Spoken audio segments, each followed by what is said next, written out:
Okay, so from all indications, you seek to represent the people of Enugu North Senatorial District in the Senate come 2023 using the Labour Party. Having assessed the primary challenges facing your senatorial district, what made you decide to contest for the position? Thank you so much. I love the angle you are going now. Why do I say so? First of all, you need to understand why I even went into politics before you now think of why I want to represent Enugu North. Why did I go into politics in the first place? I happen to be a close friend of my principal, Mr. P2B. Of course, it's an open secret. Everybody know our relationship, how we've been moving, and he happened to be my role model.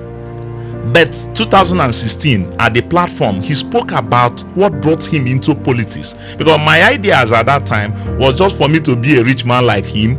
Of course, he was a chairman of board at his 40. I was also a chairman of bank, and before his 40 years, and I was aspiring to be a chairman of a bank before 40 years. Of course, I succeeded in being a chairman of a fintech company, which is just more so like a bank. But my ideas at that point is just for me to be formidable, for me to be economically empowered and that. But in 2016 at the platform, because he's somebody I followed so well, he gave us narrative of what made him to go into politics, which was the speech given to him at the Colon University by Professor Den Jacob, who told him why nobody talk about Africa economy.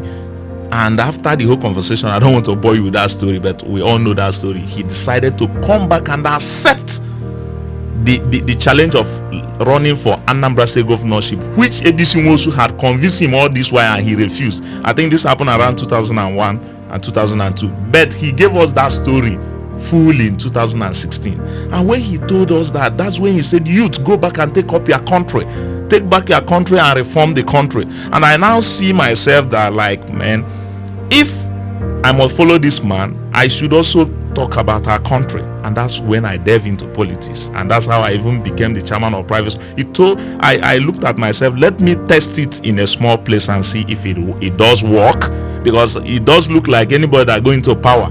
It's not what you preach when you are going that you do when you get there. I said, okay, let me start from association. So, bringing you to your question, it was knowing what I came to do, what propelled me into politics, which is to take back my country and reform the country.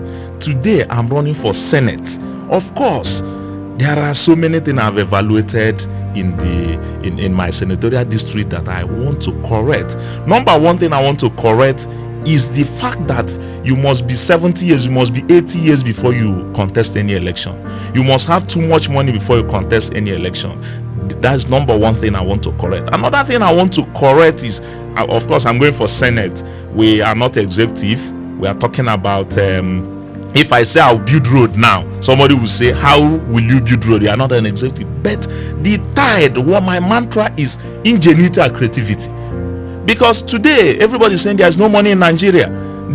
We are not going to go there to start giving reason there's no money, because we already knew there's no money. So one of the primary things I'm going to do is to be ingenious and recreate and solve the problems that are facing us. For instance, road problem in Enugu North. Am I going to be using my consultancy allowance to be sharing keke and okada? Sometimes it seems like what our people do is just things, manual job. We encourage manual job. This is not time for campaign anyway. If it's time for campaign, I will tell you more and more what I can do, reinventing the wheel with that consulting project, and it will solve all the problem of the road. And if you give me time, I'll give you one tip about how ingenuity and creativity will solve those kind of problem. And those are the things I've evaluated and see that. You can actually go ahead to evaluate that. I'm actually one person in Enugu North who have that creativity power to use the little we have to turn it to mega. For instance, in road project, it is in internet. If you Google, I think consortium allowance for every senator per year is about 500 million statutorily. If you use 300 million to buy grader, tipper and roller, the other 200 million will hire enough workers and desert that the 102 wards we have in Enugu North will have good graded road. every year, all year round. And as your question implies, have I evaluated the problem facing us? This is one problem facing us. Another thing is youth constituency. Why are we giving them wheelbarrow? Exporting skills has been my word. In my office, I have not less than 50 people who work abroad right from my office and earn dollars, including myself. Not Yahoo. In fact, programmers in my office, they earn in millions. And these are the things that we can develop. Of course, you were in my workshop last year at Onsoka.